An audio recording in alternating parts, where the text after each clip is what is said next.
예레미야서 19장을 보십시다.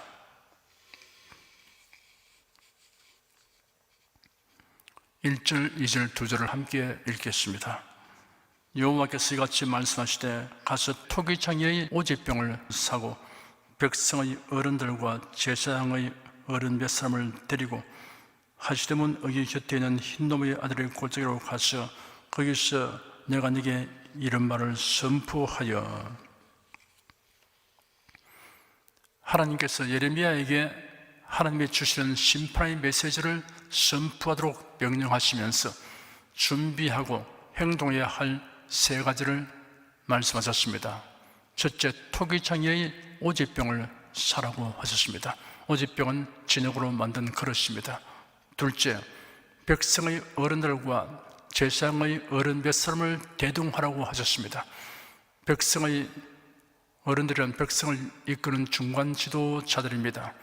회중을 대표하며 백성들의 의견을 수렴하여 왕에게 전달하거나 반영시키는 역할을 하였습니다. 제사장의 어른들은 종교적인 일을 관장하였습니다. 이 두 그룹은 백성을 대표하는 지도자 그룹입니다. 셋째, 하시드문 어기 곁에 있는 흰놈의 아들의 골짜기로 가서 메시지를 선포하라고 하셨습니다. 흰놈의 골짜기라고 번역된 히브리어는 개흰놈입니다. 유다와 베냐민 사이의 경계를 정확히 나타내고 있는 예루살렘 남쪽의 깊은 계곡입니다. 흰놈의 아들 골짜기, 히브리어로 개벤흰놈으로도 불렀습니다. 언제부터인가 이 골짜기를 쓰레기 소각장으로 사용하기 시작했습니다. 하시드문은 흰돔 골짜기 곁에 있는 예루살렘 성 남동쪽 모퉁이 근처에 있는 성문입니다. 하시드문은 질그릇 조각의 문이라는 의미를 가진 문입니다. 이 문을 통해 성내의 쓰레기를 흰놈의 아들의 골짜기에 있는 쓰레기 수거장으로 보냈습니다. 왕국시대 초기에는 이 골짜기에서 몰렉과 바알에게 인간을 제물로 바쳤습니다. 유다의 왕들도 그런 가증스러운 행위에 동참하였습니다. 인도에서 선교 활동을 하는 어떤 선교사가 강가를 따라 걷다가 두 아이를 데리고 강가에 쓰이는 여인을 무심코 보았습니다. 얼마 후 선교사가 다시 그 길을 돌아오는데 그 여인이 아이를 하나만 데리고 그곳에 쓰이는 것을 보고 순간 이상한 생각이 들어서 가까이 다가가 물었습니다. 부인, 조금 전에는 두 아이를 데리고 오시는데 한 아이는 어디에 있습니까? 그러자 여인이 대답하기를 한 아이는 우리 신께 바쳤습니다 라고 대답하였습니다. 무슨 뜻이냐고 물었더니 자기들이 숭배하는 감의 신에게 바쳤다는 것입니다. 놀란 선교사가 그렇다면 강물에 던져 넣었다는 말이냐고 물었더니 태연하게 그렇다고 대답했다고 합니다. 인신제사에 관한 이야기는 어느 시대 어느 지역에서도 찾아볼 수 있습니다. 아브라함이 이삭을 제물로 드리려고 한 것은 하나님께서 아브라함을 시험하는 것이었고 또한 하나님의 독생자 예수 그리스도의 대속의 죽음에 대한 예언적 의미를 가진 것이었습니다. 하나님은 아브라함이 이삭을 죽이려 할 때 중단시켰습니다. 그리고 대신 하나님이 예비하신 순양을 제물로 드리게 하셨습니다. 3절에서 5절까지 함께 읽겠습니다. 이르기를 너희 유다 왕들과 예루살렘 거민아 여호와의 말씀을 들으라. 만군의 여호와 이스라엘의 하나님이 이같이 말씀하시되 보라 내가 이곳에 재앙을 내릴 것이라. 무릇 그것을 듣는 자의 귀가 진동하리니 이는 그들이 나를 버리고 이곳을 불결케 하며 이곳에서 자기와 자기 열조와 유다 왕들의 알지 못하던 다른 신들에게 분양하며 무죄한 자의 피로 이곳에 채웠으며 또 그들이 바알을 위하여 산당을 건축하고 자기 아들들을 바알에게 번제로 불살라 드리나니 이는 내가 명하거나 뜻한 바가 아니니라. 하나님은 예레미야 선지자를 통해 유다의 왕족들과 백성들에게 재앙을 내릴 것을 선포하셨습니다. 그 재앙에 대해 듣는 자가 두려움에 떨게 될 것이라고 하셨습니다. 그들이 하나님을 배반하는 것이 재앙의 원인이라고 지적하셨습니다. 우상을 숭배하여 산당을 건축하고 다른 신에게 분양하며 인신제사를 하였습니다. 그래야 하나님이 구별하신 거룩한 땅을 덜 입혔다고 하였습니다. 그들이 한편으로는 여호와의 전에서 제사하면서 한편으로는 우상 숭배자들이 행하는 종교 행위도 하였습니다. 그들은 마치 이런 일을 하나님이 허용하시거나 묵과하시는 것처럼 하였습니다. 그러나 이런 일은 하나님의 뜻을 거슬러 행하는 것이며 하나님을 배반하는 행위라는 점을 명백히 말씀하셨습니다. 6절 한 절을 함께 읽겠습니다. 그러므로 나 여호와가 말하노라. 보라, 다시는 이곳을 도벳이나 흰놈의 아들의 골짜기라 칭하지 아니하고 살육의 골짜기라 칭하는 날이 이를 것이라. 도벳은 흰놈 골짜기와 예루살렘 남쪽 기드론 골짜기가 서로 만나는 부근에 위치한 흰놈 골짜기의 한 장소입니다. 이러한 골짜기의 이름이 사륙의 골짜기라고 바뀌어 불리게 될 날이 이르게 된다고 하였습니다. 적군의 손에 죽임을 당하고 포위된 성중에서 식량이 떨어져서 시체를 먹는 처참한 징에 이르게 된다고 하였습니다. 히브리어로 게힌놈이 헬라어로는 게헨나입니다. 헬라 시대는 이 말이 불에 의한 최후의 심판을 의미하는 비유적 표현으로 사용되었습니다. 그리하여 신약성에는 게헨나를 불신자들을 위한 형벌의 장소인 지옥으로 번역하고 있습니다. 이 골짜기가 처음에는 게힌놈이라고 불리는 골짜기에 불과하였으나 사람들이 쓰레기를 버리고 불태우면서 쓰레기 소각장으로 불렸는데 후에는 여기서 아이를 인신제사로 불태우는 장소로 사용되었습니다. 예레미야 선지자는 이 골짜기의 이름이 사륙의 골짜기라고 바뀌어 불리게 될 날이 이르게 된다고 하였습니다. 그리고 신약성의 지옥을 의미하는 명칭이 되었습니다. 어떤 이름이 좋지 못한 의미로 사용되다가 점점 나쁜 의미가 첨가되면서 듣기에 거부하거나 악명 높은 이름으로 사용되는 경우들이 있습니다. 어떤 지역에 화장터가 있으면 그 지명에는 죽음과 화장이란 이미지가 부과되어 죽었다, 장선했다라는 말을 완곡한 표현으로 그분은 벌써 어디로 갔다라고 화장터 지명으로 말하는 경향이 생깁니다. 대체로 거주지와는 먼 곳에 그런 시설이 있지만 세월이 지나면서 도시화되는 과정에서 그 근처가 주거지가 되어버립니다.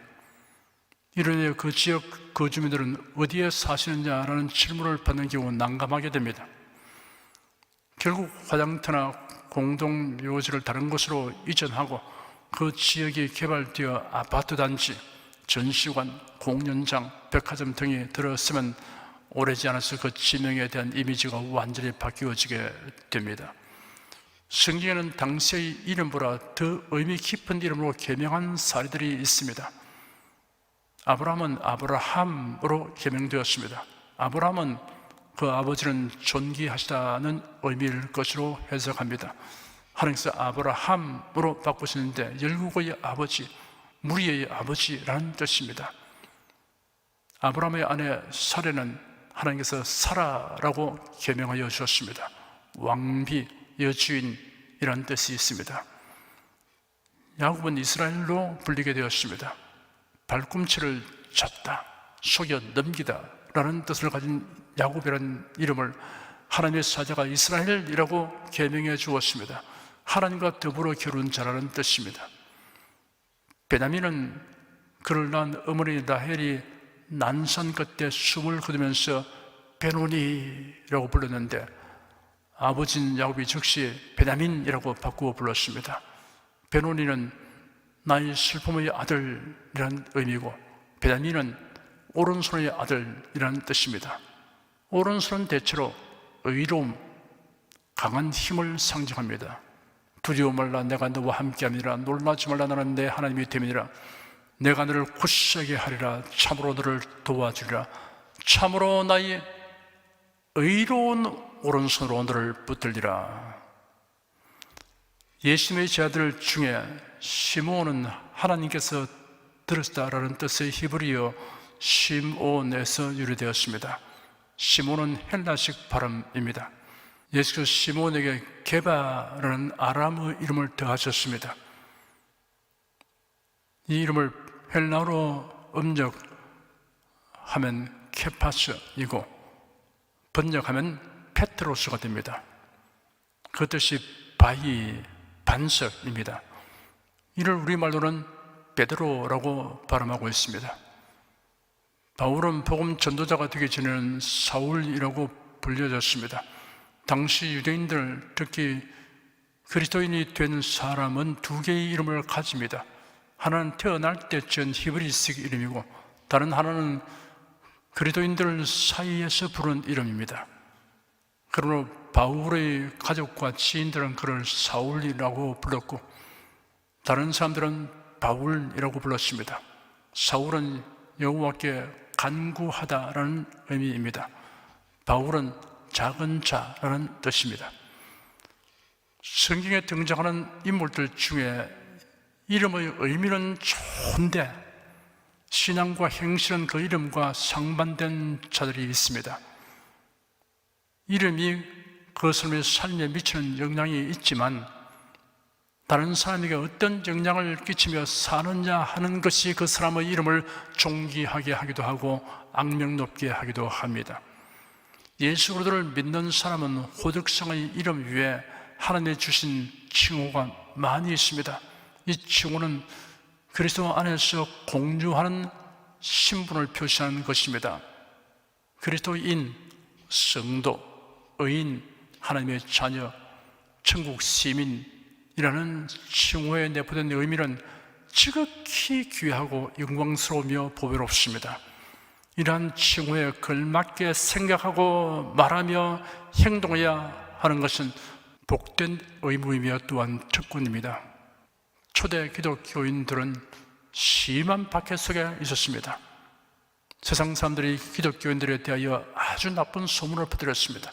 심지어 바퀴벌레라고 부르고 성찬의식을 왜곡 선전하기를 죽은 사람의 피를 나누어 마시는 자들이라고 악평했습니다. 그러나 세월이 지나면서 그리스도인들의 고상한 윤리와 품격 있는 교양과 정직하고 건면함을 접하면서 그리스도인이 되는 사람들이 점점 늘어났습니다. 7절에서 9절까지 함께 읽겠습니다. 내가 이곳에서 유다와 예루살렘의 모계를 무력케 하여 그들로 그 대적 앞과 생명을 치는 자의 손의 칼에 엎드려지게 하고 그 시체를 공중의 새와 땅 짐승의 밥이 되게 하며 이 성으로 놀람과 모욕거리가 되게 하리니 그 모든 재앙을 위하여 지나는 자마다 놀라며 모욕할 것이며 그들이 그 대적과 그들의 생명을 치는 자에게 둘러싸여 곰핍을 당할 때 내가 그들로 그 아들의 고기, 딸의 고기를 먹게 하고 또 각기 친구의 고기를 먹게 하리라 하셨다 하고, 유다 백성들은 그들이 잘 살기 위하여 자녀를 우상에게 제물로 바치고 불태웠는데 그들에게 돌아온 것은 평안과 번영이 아니라 파멸과 죽음이었습니다. 우상 숭배 행위는 복받기 위한 행위입니다. 그런데 실은 하나님의 진노를 사게 됩니다. 착한 마음과 정성과 열정만으로는 안 됩니다. 올바른 지식이 있어야 합니다.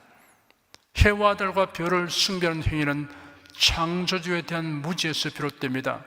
나무와 돌과 짐승을 숭배하는 것 역시 마찬가지입니다. 기독교를 표방하는 사이비 이단 교리는 구원의 진리와 성경 말씀을 자기 뜻대로 해석하는 데서 비롯됩니다. 이것도 무지의 소치입니다. 10절에서 13절까지 함께 읽겠습니다. 너는 함께 가는 자의 목전에서 그 오지병을 깨뜨리고 그들에게 이르기를 만군의 여호와께서 이같이 말씀하시되 사람이 통일장의 그릇을 한번 깨뜨리면 다시 완전하게 할 수 없나니 이와 같이 내가 이 백성과 이 성을 파하리니 그들을 매장할 자리가 없도록 도벳에 장사하리라. 나 여호와가 말하노라. 내가 이곳과 거중 거민에게 이같이 하여 이 성으로 도배 같게 할 것이라. 예루살렘 집들과 유다 왕들의 집들 곧 그 집들이 그 집 위에서 하늘의 만상에 분양하고 다른 신들에게 전자를 품으로 더러워졌은즉 도벳 땅처럼 되리라 하셨다 하라. 오지병을 깨뜨려 산산이 조각을 내면 원상복구가 불가능합니다. 하나님의 진노가 심판으로 임하게 된 후에는 후회하고 한탄해도 때는 늦고 만다는 사실을 이런 행동을 통해 생생하고 자극적으로 묘사하게 하였습니다. 당시의 집들은 지붕을 평평하게 지어서 사용하였습니다.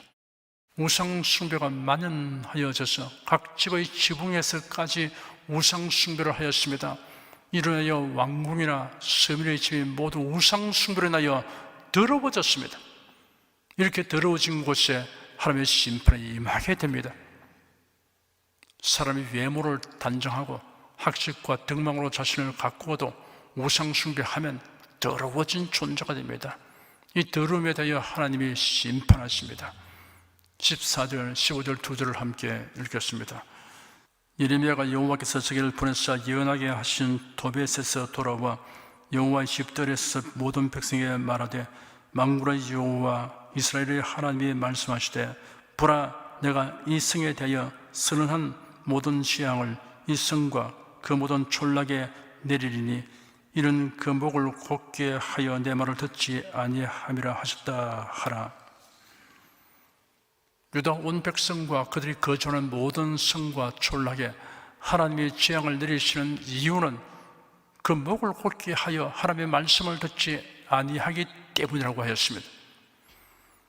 하나님이 유다 백성을 심판하시는 1차적 이유는 우상 숭배입니다. 2차적 이유는 회개를 촉구하는 말씀을 무시하고 거부하는 태도입니다. 이러한 기록들을 우리가 거울과 경계로 삼아야 합니다. 우상 숭배는 철두철미 배격해야 합니다.